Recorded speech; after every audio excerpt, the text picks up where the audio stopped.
മരിച്ചത് വൈയില്ലായിട്ട് ഹോസ്പിറ്റലിൽ ഡോക്ടറെ സേവനം നേടാൻ വേണ്ടിയാണ്ട് കൊണ്ടുപോകാൻ വേണ്ടി വൈയില്ല. ഇതിന്റെ വൈന്ന് എൻ്റെ അമ്മ മരിച്ചത് കയ്യിന്ന്.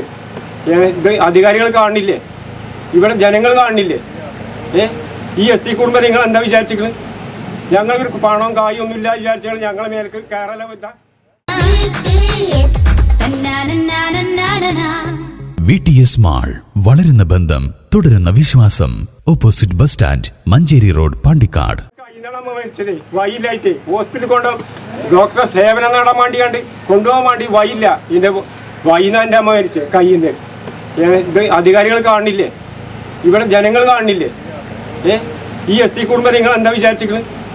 ഞങ്ങൾക്ക് പണവും കായും ഒന്നും ഇല്ല വിചാരിച്ചാൽ ഞങ്ങളെ മേലേക്ക് കയറല വെച്ചാൽ അയൽവാസി വഴിയടച്ചതോടെ ദളിത് വയോധികയുടെ മൃതദേഹം സംസ്കരിക്കാൻ അനുവദിക്കാതെ പ്രതിഷേധിച്ച് കുടുംബം. പാണ്ടിക്കാട് കൊടശ്ശേരി പാറയിലെ അങ്ങാടിയിൽ ചക്കി എന്ന 86-കാരിയുടെ മൃതദേഹമാണ് കുടുംബാംഗങ്ങൾ സംസ്കരിക്കാൻ അനുവദിക്കാതെ തടഞ്ഞുവെച്ചത്. വീട്ടിലേക്കുള്ള വഴി അയൽവാസി അടച്ചെന്നാണ് കുടുംബത്തിന്റെ ആരോപണം. അങ്ങാടിയിൽ ചക്കി, മകൻ ബാലൻ, മരുമകൾ രജിത, ഇവരുടെ 3 മക്കൾ, ചക്കിയുടെ മകൾ ലക്ഷ്മി എന്നിവരാണ് കൊടശ്ശേരിപ്പാറയിലെ വീട്ടിൽ താമസിച്ചിരുന്നത്. 50 വർഷമായി ഇവരുടെ വീട്ടിലേക്ക് വഴിയുണ്ട്. 1 വർഷം മുൻപ് വരെ ഓട്ടോറിക്ഷ ഉൾപ്പെടെയുള്ള വാഹനങ്ങളും എത്തുമായിരുന്നു. എന്നാൽ സെപ്റ്റിക് ടാങ്കിനായി അയൽവാസി കുഴി നിർമ്മിച്ചതോടെ നേരത്തെ ഉണ്ടായിരുന്ന 2 മീറ്റർ വഴി മുടങ്ങി. ഇതോടെ നടന്നു പോകാൻ പോലും കഴിയാത്ത സ്ഥിതിയായി. 7 മാസമായി തീർത്തും കിടപ്പിലായിരുന്നു ചക്കി. വഴിയില്ലാത്തതിനാൽ സമയത്തിന് ആശുപത്രിയിൽ എത്തിക്കാനും കഴിഞ്ഞിരുന്നില്ലെന്നും ചികിത്സ കിട്ടാത്തതാണ് തൻ്റെ അമ്മയുടെ മരണത്തിന് കാരണമെന്നും മകൻ സുകുമാരൻ പറഞ്ഞു. 24 ഓഗസ്റ്റ് 22 ഒരു പണിയെടുത്ത് നേരം പോയി പണിയെടുത്തു. കംപ്ലൈൻറ്റ് കൊടുത്തു, വില്ലേജ് കംപ്ലൈൻറ്റ് കൊടുത്തു. അവർ വന്ന് അളന്നു.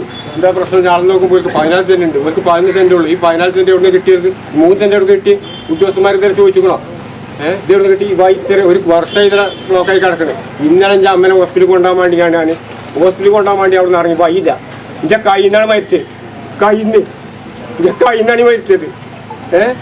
ഇതൊക്കെ കേരളം തന്നെ അല്ലേ? ഇത് കേരളത്തിൽ നടക്കണതന്നെ അല്ലേ? ഇത്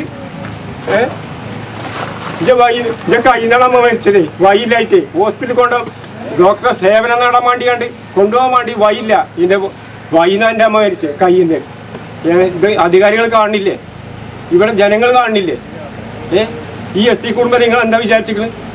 ഞങ്ങൾക്ക് പണവും കായും ഒന്നും ഇല്ല വിചാരിച്ചാൽ ഞങ്ങളെ മേലേക്ക് കയറല വെച്ചാൽ ഞങ്ങൾ ഇത്ര കാലം 1 വർഷമായി ഒരാളും തിരിഞ്ഞു നോക്കിയിട്ടില്ല. ഒരാളും തിരിഞ്ഞു നോക്കിയിട്ടില്ല.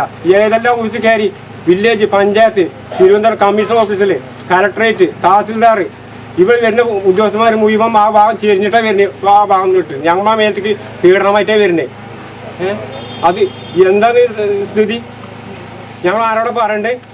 ഉദ്യോഗസ്ഥന്മാർ സർക്കാരോടല്ല, അമിനാരോടാണ് ഞങ്ങൾ പറയണ്ടേ?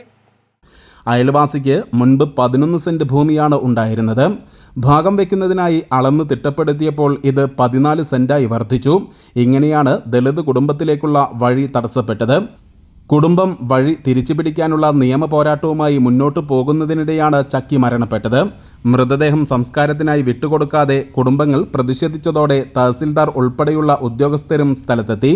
കോടതി കേസായതിനാൽ കാര്യമായ ഇടപെടലുകൾ നടത്താൻ അധികൃതർക്കും സാധിക്കുന്നില്ലെന്നും മരണപ്പെട്ട ചക്കിയുടെ കുടുംബം മാനുഷിക പരിഗണന അർഹിക്കുന്നുണ്ടെന്നും സ്ഥലം സന്ദർശിച്ച ഗ്രാമപഞ്ചായത്ത് അധികൃതർ പറഞ്ഞു.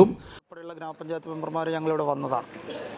ഈ വിഷയം 2 കുടുംബങ്ങൾ അല്ലെങ്കിൽ 2 ടീമുകൾ തമ്മിലുള്ള ഒരു വൈകാരികമായ പ്രശ്നമാണ്.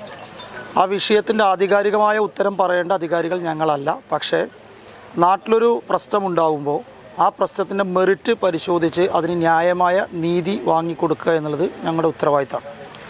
പുതിയ കാലഘട്ടത്തിനനുസരിച്ച് അപരിഷ്കൃതമായ ഒരു സംസ്കാരത്തിൻ്റെ ഒരു തുടർച്ചയായിട്ടാണ് ഞങ്ങൾക്കിത് ബോധ്യപ്പെടുന്നത്. തീർച്ചയായിട്ടും ഇതിൻ്റെ റിക്കാർഡോ മറ്റ് നടപടികളോ ഒക്കെ അത് ചെയ്യേണ്ട അധികാരികൾ ചെയ്യട്ടെ. പക്ഷേ സാമാന്യ മര്യാദ എന്നൊരു വാചകത്തിന് പ്രസക്തിയുണ്ട്. ഈ വിഷയത്തിനകത്ത് ഒരമ്മ, വയസ്സായ ദളിത് കുടുംബത്തിലെ സ്ത്രീക്ക് ചികിത്സയ്ക്ക് സൗകര്യങ്ങളില്ലാതെ അവർ മരണപ്പെടുകയാണ്. മരണപ്പെട്ടതിന് ശേഷവും അവർക്ക് അവരുടെ മരണാനന്തര കർമ്മങ്ങൾ നടത്താനുള്ള സൗകര്യങ്ങളില്ലാതിരിക്കുക എന്നൊക്കെ പറയുമ്പോൾ നമ്മുടെ കേരളത്തിലെ ഈ കാലഘട്ടത്തിൽ അത് വലിയൊരു അപമാനമാണ്. അപ്പോൾ തീർച്ചയായിട്ടും ഇതിൻ്റെ എല്ലാ മേഖലകളും പരിശോധിക്കുന്നതിൻ്റെ ഭാഗമായി തന്നെ ഗ്രാമപഞ്ചായത്തിൻ്റെ ഭാഗത്തുനിന്നുള്ള എല്ലാ ഇടപെടലും ഉണ്ടാവും. ന്യായത്തിൻ്റെയും സത്യത്തിൻ്റെയും കൂടെ അടിയുറച്ച് നിന്നുകൊണ്ട് അർഹതപ്പെട്ട നീതി ലഭ്യമാക്കുന്നതിന് ഞങ്ങളുടെ ഭാഗത്തുനിന്നുള്ള ശ്രമങ്ങൾ ഉണ്ടാകും. അതിവിടെ സന്ദർശിക്കുന്നതിന് വേണ്ടിയാണ് ബഹുമാനപ്പെട്ട പ്രസിഡന്റും വൈസ് പ്രസിഡന്റും ഭരണസമിതിയും ഇവിടെ എത്തിയിട്ടുള്ളത്. അതേസമയം 3 സെന്റ് സ്ഥലം വാക്കാൽ വിട്ടു നൽകാൻ തയ്യാറാണെന്നും മറ്റുള്ള കാര്യങ്ങൾ നിയമത്തിന്റെ വഴിയെ നടക്കട്ടെയെന്നും അയൽവാസി കുടുംബം പറഞ്ഞു.